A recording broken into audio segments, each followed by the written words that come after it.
get numb easily, is it advisable to change legs? I mean, change the posture, things like that, because there's another school of teaching that asks you to watch the pain until it will disappear. Then another school of thought says that, you should change and not let the pain affect your meditation. No, it's both. Both is correct. It depends on your ability. If you can persist, can continue sitting and leave the pain alone, then you should sit. Then eventually you will overcome the pain, and you will not be under the pain pressure anymore. But if you cannot, then you just have to get up and maybe try the next round by going to walk to develop more mindfulness. Once you have more mindfulness, then you can come back and sit again. But eventually you have to go through the pain. Okay. By not getting up, by not moving your body. Just leave the pain alone. By concentrating your mind on something else, such as a mantra or your breath. If you have strong concentration, then the pain will not bother your mind. Then you can overcome the pain. So, but when you first start, you usually cannot. You don't have strong enough concentration. So you might try for a few minutes and you find, oh, I can no longer do it. Then that's my problem. Then you just have to. This is one problem because we are not mindfulness enough. That's why we instead of focus on mind, then we focus on the pain. That's right. When you focus on pain, then you have the desire to get rid of the pain, to run away from the pain. So this creates stress in your mind, which is stronger than the pain itself. So you want to somehow avoid creating stress in your mind by not having any desire to get rid of the pain. And one way is to concentrate on your mantra. Just keep reciting mantra, or if you like to chant, you can keep chanting on some verses that you can remember, and try to stick with that chanting. Then you might gradually forget about the pain. Then the pain will not bother the mind, because what actually bothers the mind is not the pain, but the mind itself, the desire of the mind to get rid of the pain, and it cannot do that, so it becomes stressful. And it can, until it can no longer tolerate, then it will just have to get up, move the body into a different position to alleviate the physical pain. But this is not the way to progress in your meditation. If you move your body, it means you end your session, and you have to restart and end your session, and eventually you come to this point again. In order to move forward, you just have to continue on with your meditation and just leave the pain alone. This is one method by using mindfulness and sati. But there are other methods. There's another method we call vipassana or wisdom. It's to study the nature of the pain and ask yourself, is it really painful? The pain that you're facing right now, will it kill you or not? If it doesn't kill you, why are you so afraid of it? Just let it be. Since you cannot control it, you cannot tell it to go away. You just have to learn to accept it and live with it. If you can accept the pain, then there will be no resistance. There will be no desire to get rid of the pain. And there won't be any stress in your mind.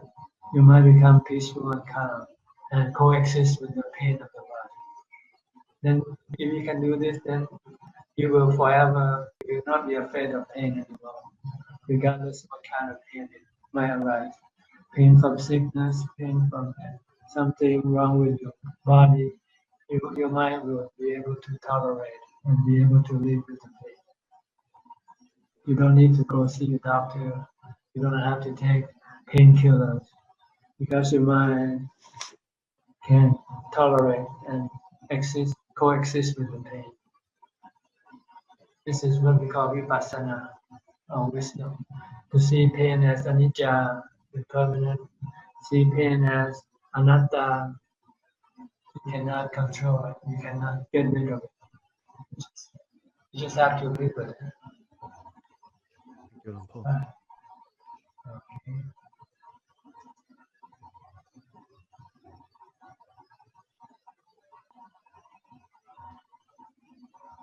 Okay, we have more coming in, so I have to ask them to start the video so we can see their faces.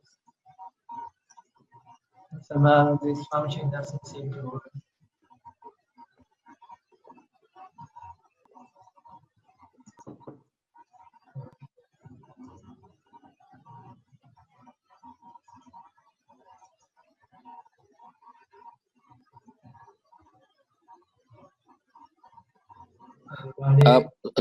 Luang Po, if I can, may I ask one more question?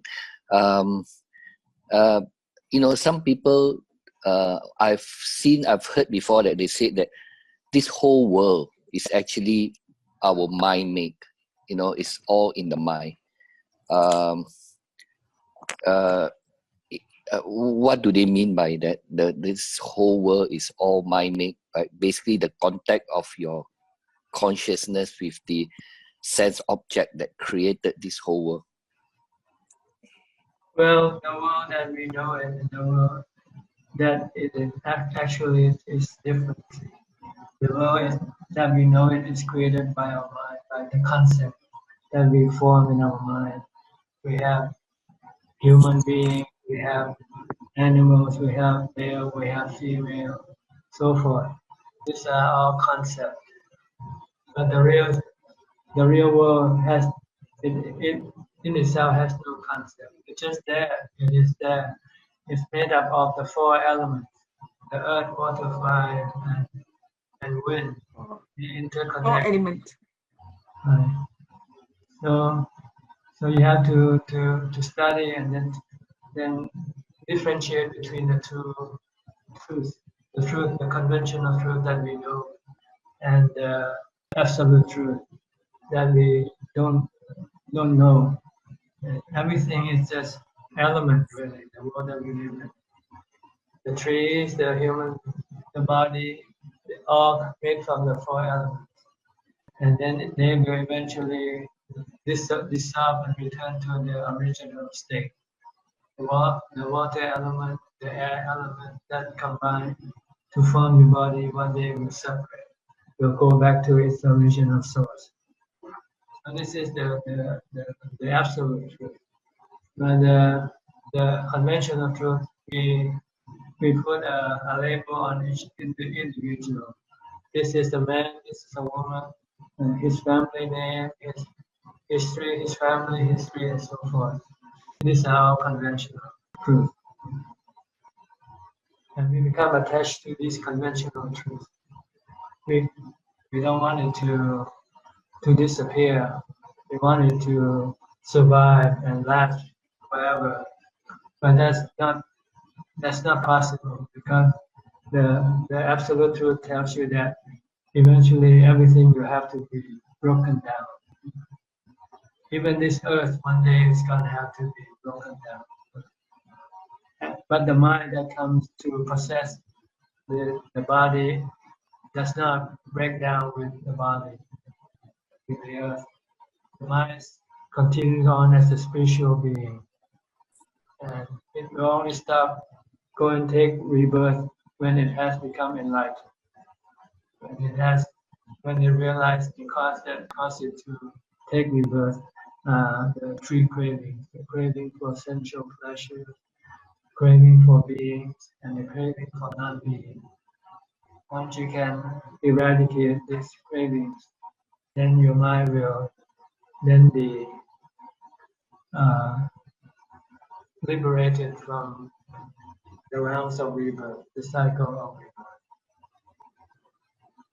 Okay? Sadhu, sadhu, sadhu. Sadhu, sadhu. Okay. Go on. We have Malcolm Tan just joined us. Would you like to say anything, Malcolm? Ajahn, I'd like to ask about the practice for lay people. Normally, we have a lot of lay duties to do. So sometimes we sort of like we're supposed to like put priorities to our practice, but due to the lay duties, we sometimes will skip our, like, maybe we want to do meditation, but we don't have enough time, so we when to do the lay duties. So sort of like it's a kind of like obstacles. So how can I overcome that kind of this kind of obstacles to put practice as a priority rather than the lay duties?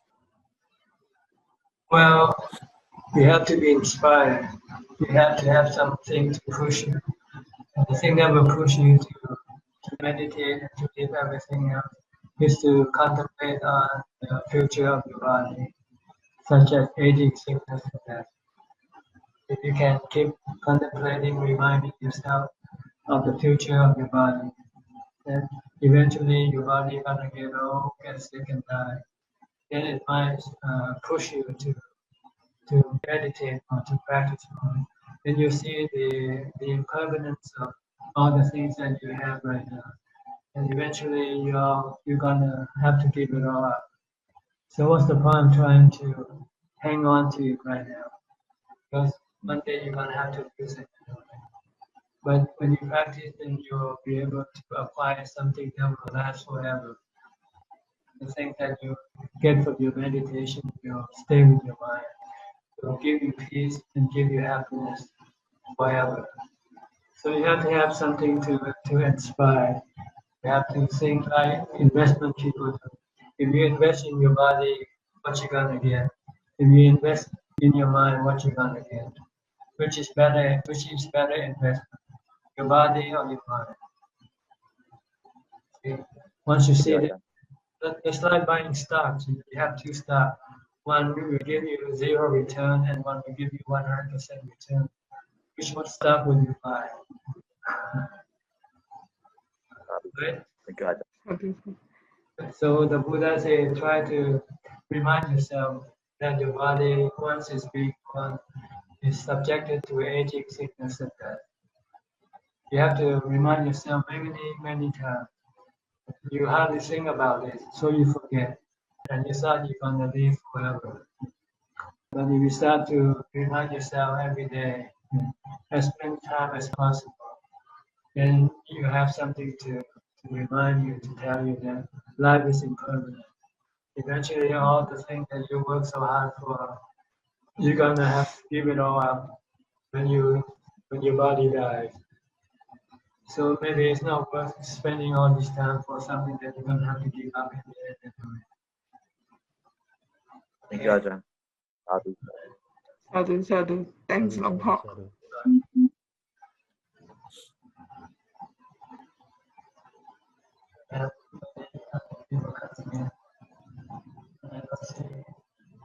Chini, Tio, somehow the video is not on. Yes. Need more people.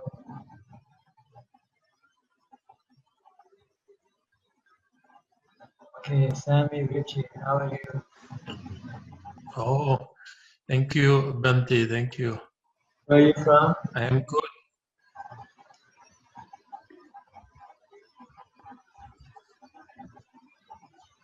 I cannot hear you. Your voice disappeared. Okay, maybe the connection is not good.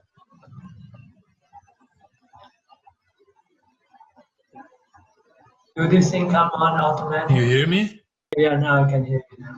Okay. Your voice is Oh, okay. Thank you very much for inviting me here. okay. How do you come to this chat? I'm sorry? How did you get to come into this chat group? From your Facebook page. Okay. Okay. Is there anything I can do for you? What you asked? Question? I was hoping maybe I can get some advice from you because now I'm living as anagarika. But I live in my own house, and there has been a lot of confusion in my mind, and because I'm practicing quite for a long time now, and then I'm still not getting any improvement in my practice. So my faith is a little bit going down. So how to remedy this situation? Probably, if you're not moving forward, there's two possibilities. One is you're not doing it correctly. Second, you're not doing enough. If you do correctly, but you do not as much, then the result might not appear. So you have to do more as much as possible. And if you say you're not doing correctly, then you might have to study more to consult what is wrong with your practice, and then try to see if you can improve it. How do you do your practice nowadays?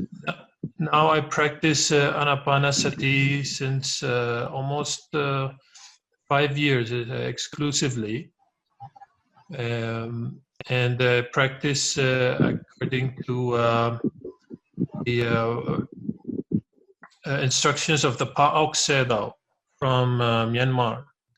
And when there is not a good focus, I use the counting method. So I take inhale and exhale and count 1.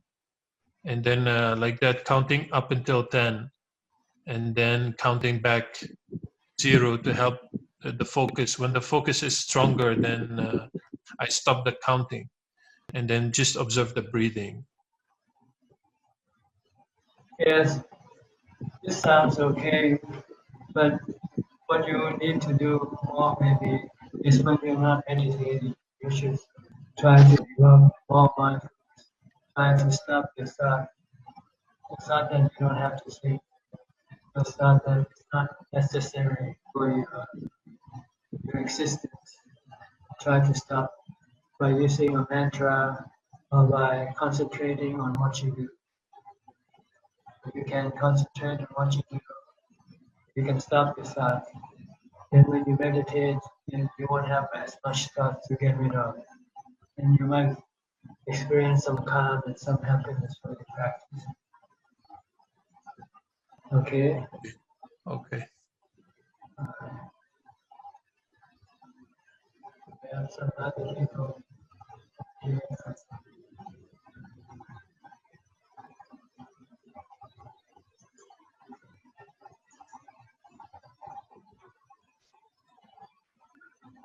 Anybody else?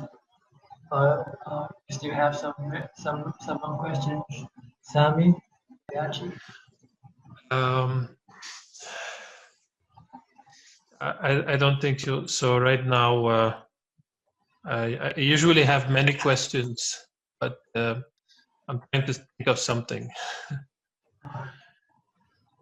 Well, you just have to do practice, and it can be helpful if you can have some continuous practice, like going to a retreat, 7-day retreat, or 15-day retreat, in which you can practice full time. Then you might be able to get better results. Well, actually, two years ago, I ordained as a samanera in Myanmar.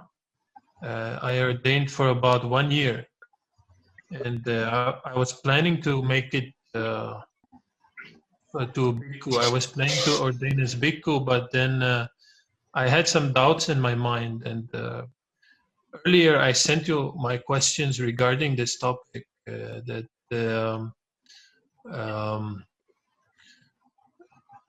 doubts I had are because I felt like I was running away from my life and like running away from the problems in my life, because especially I had problems with in my family and like that. So I felt maybe it is not the purity of my intention to practice the Dhamma. So those kind of doubts arisen in my mind, and they are still there. And so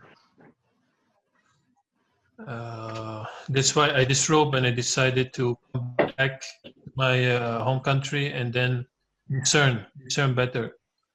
But still, there's still a lot of confusion in my mind. I want to be a bhikkhu, and on top of that, now there's the coronavirus. So the monastery where I was before, I think all the monasteries down are under lockdown, so I cannot ordain. Yes. That's why now I follow the anagarika precept and just hope to do something with the confusion and the doubt. Stop thinking. All your confusions come from mind. Try to stop thinking and make your mind become calm and peaceful. Then you understand that the problem is nothing but your thought. Once you can stop your thought, then you find peace and happiness. When you sing, sometimes you sing like in a circle. You cannot get hold on to what you're thinking about. So it's better to stop thinking. When you stop thinking, your mind becomes calm, peaceful, and happy. Then you know this is what you have to do, just to keep your mind calm and happy. So try to be mindful and try to meditate as much as possible. Okay? I'm trying to do about 5 or 6 hours every day. Yes, if you can do that, it's good. But don't become frustrated if you cannot get any result. Just be thankful that you can meditate and can practice. This is already part of the result, is to be able to meditate, to practice. But if you cannot get any result or good result of your practice, don't be disappointed. Because it takes time. Sooner or later, you will come to the result. As long as you keep practicing. The important thing is mindfulness. Try to be mindful. Try to stop your mind from wandering, thinking about the past or thinking about the future. Stop it. Bring the mind back to the present, where you are now. You can do this, your mind will become light-hearted. It won't feel heavy. It will feel light-hearted and easy, feeling at ease. Okay? Yes. Let's see if someone else wants to contribute, want to ask any questions. Luangpo is Alvin again, if may I ask. In your view, how important is it to be very, very well versed with the sutta, Luangpo, all the Nikayas? All you need to know is just a few important suttas. The first one is the Dhamma Wat Yannasangwararam, which is translated as the first sermon, the first discourse, which the Buddha laid out the Noble Eightfold Path. And the next sutta you should learn is the fourth Satipatthana, the four foundation of mindfulness. And then the next one is the Mangala Sutta, the 38 auspicious actions that Buddhists should learn to take. This is about the basic sutta that you have to know. The others, they just give you more of a background information, historical events, and something like that. But basically, for your practice, this is what you need. The not-self sutta, the four foundation of mindfulness sutta, the first discourse sutta, and maybe the 38 auspicious actions in Mangala Sutta. Okay. We have Barry here. Can we welcome him? Hi. Sadhu. How are you? Namaste, Ajahn. Where are you from?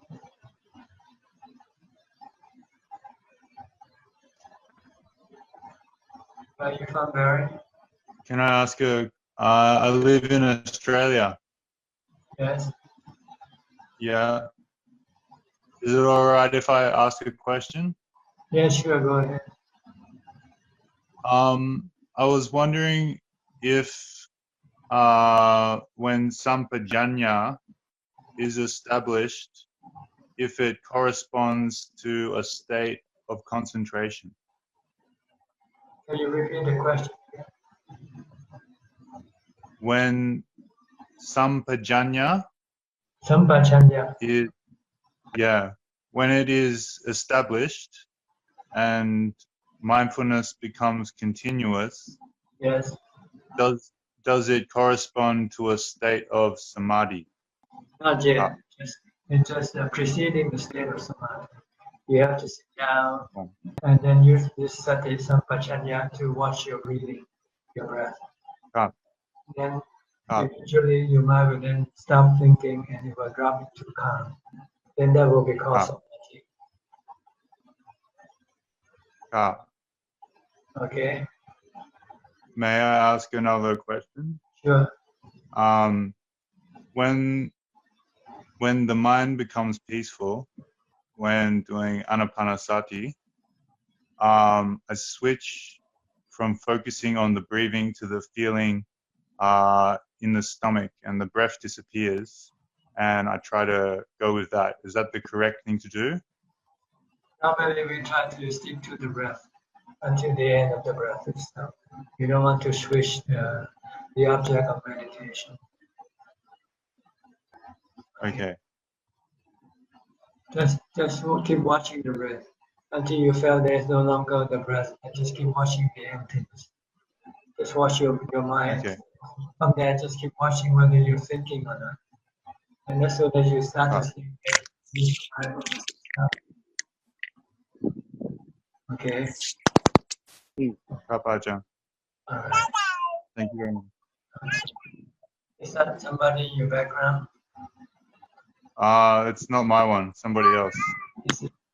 Okay. Namaskar, Ajahn. This is Robert in Tokyo. Okay. Hi, I'm Robert. How are you? I don't see your face. Can you turn on my face? Can you turn on your video? Hold on, yeah. But I'm also driving, so I see. we'll wait at the next light. Hold on. I cannot show your face. I can hear your voice. Okay. You went to Thailand to the monastery a few months ago, right? Pardon me? Did you come to the monastery a few months ago? Yes, usually end of year, and I was able to stay 10 days one time. Yes. With the fellow monks and everything. Yep. You're in Tokyo now. That's right, correct. Let's see. What can I do for you? Yes, everything's fine here. How about you? Good, good. I'm experimenting with this Zoom application. Yes, I see. I was surprised. This is good. Yeah. Let me see if I put the camera. How do I put the camera? Okay.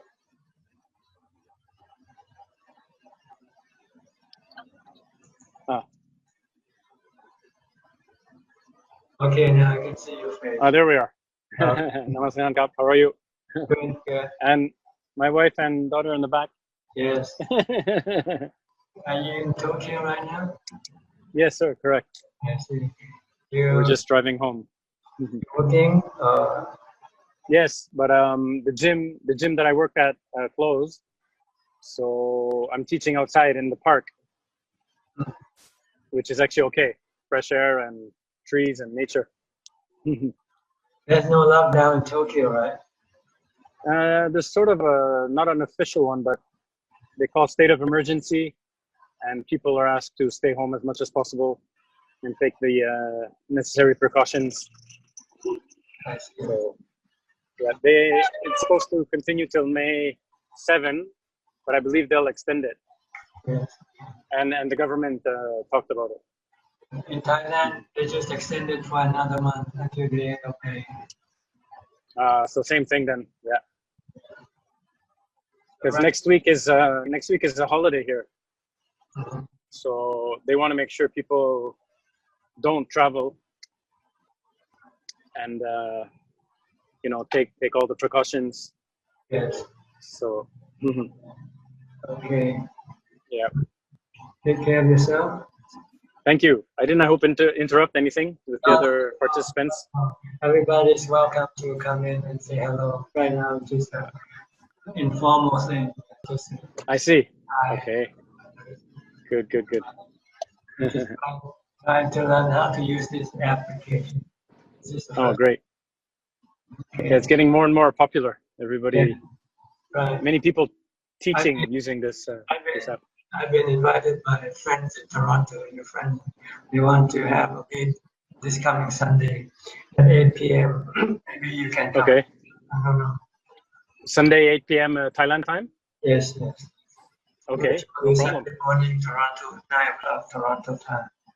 Yes, yes. Here we're only 2 hours different, so Yeah. it's easy to calculate. It will be about 10 o'clock for you that time. Yeah, that's right, exactly. You can enjoy. Okay, I'll check the updates. Yeah. Okay. Good. See you later. Okay, Bye. thank you, Ajahn. Your wife and your baby.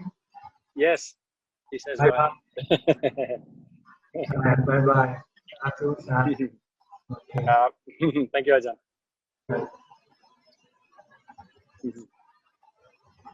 Anybody else?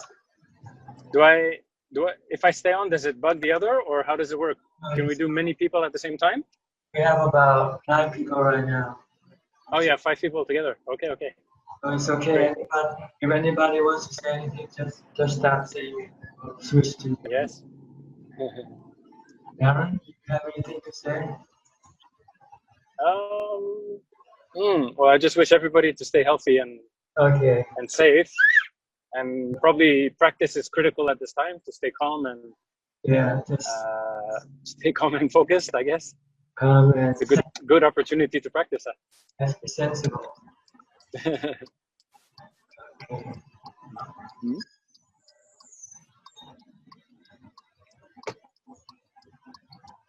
So how do we switch to other people? Yes. Okay. Go ahead. No problem, Ajahn. Okay. Yeah. Bye. I'll cut off. I'll just watch. Okay, good. Okay, Kap. Thank you very much.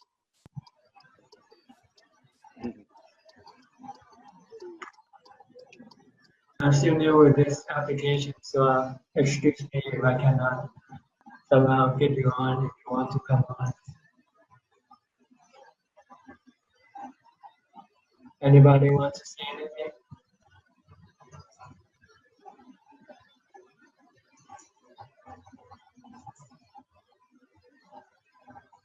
Okay. What's your name? Barry, okay, you want to say something? Barry? Do I? Yeah, you want to say anything?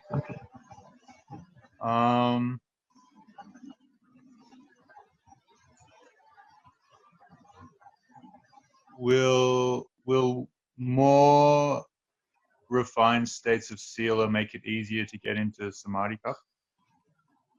Yes, your sila will help support your meditation.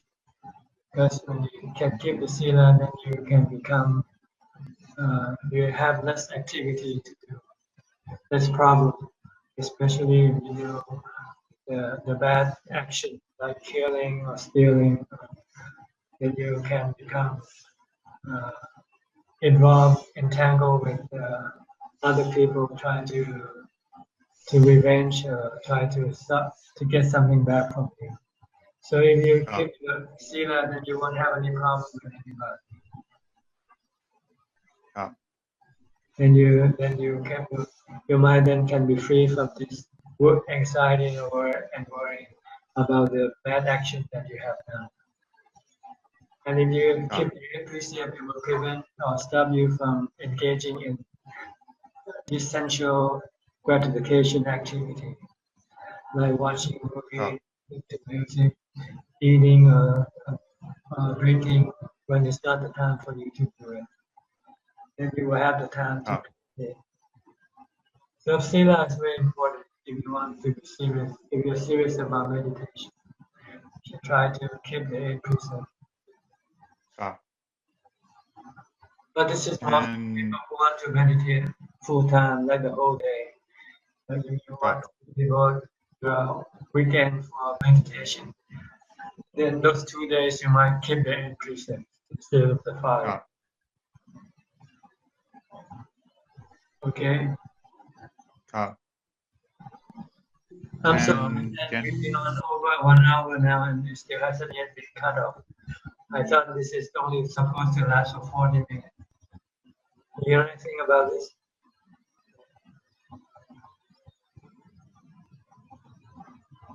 About the application allowing the chat session to last only 40 minutes for basic subscriber. But I've been using it, I've been on for almost over an hour now. And it still hasn't been cut. So, you know anything about that? No, I don't. I'm not very skilled in the internet. Okay. Well, I think I have to go now, so I'll ask you. I'll let anybody who wants to ask one more last question before I leave. Anybody wants to say anything?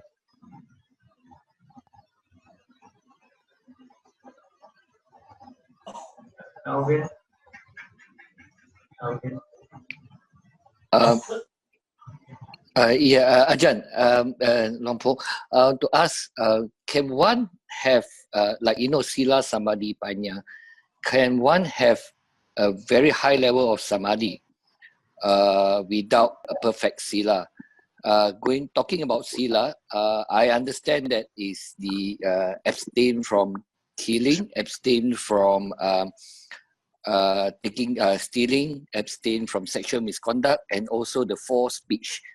There's 4 speeches where we talk about no gossip, try to abstain from gossiping, divisive talk, and then lying, and one more I can't remember. All the 4 speeches and the 3 actions. In fact, I understand that when we talk about these 7 precepts, the 5th precepts of taking intoxicants actually came in later. It was never referred to by Lord Buddha. It was initially the 7th precept. So I'm just wondering that this Sila, can one achieve high level of meditation without perfecting all these Sila? And if so, I want to refer to those some of the yogis, which they practice a very high level of meditation. For example, in India, and can they achieve? Can they go into stream entry without understanding the Dhamma very well? No, I did. So basically, in order to become a stream enterer, you have to understand the nature of the body, the 5 khandhas.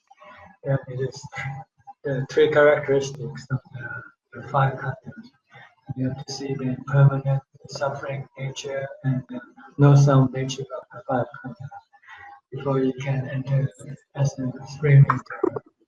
As far as Sila, let me just say that if you have 50% Sila, it will support 50% Samadhi and support 50% wisdom. If you have 100% Sila, it will support 100% Samadhi and 100% wisdom. That's basically how it works. Okay, we have this team. Just sadhu. So we'll say hello to her before we say goodbye. Hi. Hi, Ajahn. How are you? Where are you from? Can you hear me? Yeah. It's not so clear, but I can hear you. Okay. Where are you from? I'm actually a Malaysian, but I'm currently working in China. I met Ajahn last year, June, at your monastery. I see. How are you? Not too bad. I'm currently in Beijing, China. I see. Are you under any lockdown? Can you go outside? Yeah, there's no more lockdown in China. Yeah, especially beginning this week. Today, yeah, we don't have to self isolate. Even if we travel, within China. I see. And when you go outside, you have to put on mask and keep. Yes, still have to wear mask. Yeah. So starting from yesterday, if you are in an open public place, you don't have to wear mask. But I see most people still wearing masks. I see. Good. Happy to see you well and healthy. Thank you. Is there any question you want to ask?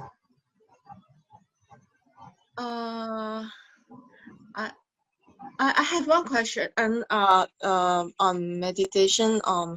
I noticed that most of the time when I meditate, although I don't have much of wandering thoughts, but I still find myself couldn't really focus on the breathing, and I don't know what I did actually in the whole session when I meditate. I don't know what happens, and I think I'm not mindful enough. Usually it means you fell asleep. You don't know anything. You should probably fell asleep. Yes, sometimes I feel that I want to I want to fall asleep, and then I just stop the meditation. Yes. So you have to have better mindfulness. Be awake, be wakeful, and keep watching your breath. And then your mind will eventually become kind of peaceful and happy. Okay. Yeah. In the past, I thought that I couldn't. That every time I try to count my breath, and I noticed that I will be controlling my breathing, and so later on I give up the method. And recently, I tried to pick it up, but then most of the time I couldn't count until 10.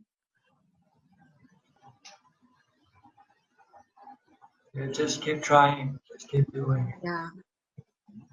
Normally, you have to force yourself to meditate. You have to force yourself to concentrate. Because the mind, by its nature, it doesn't like to concentrate.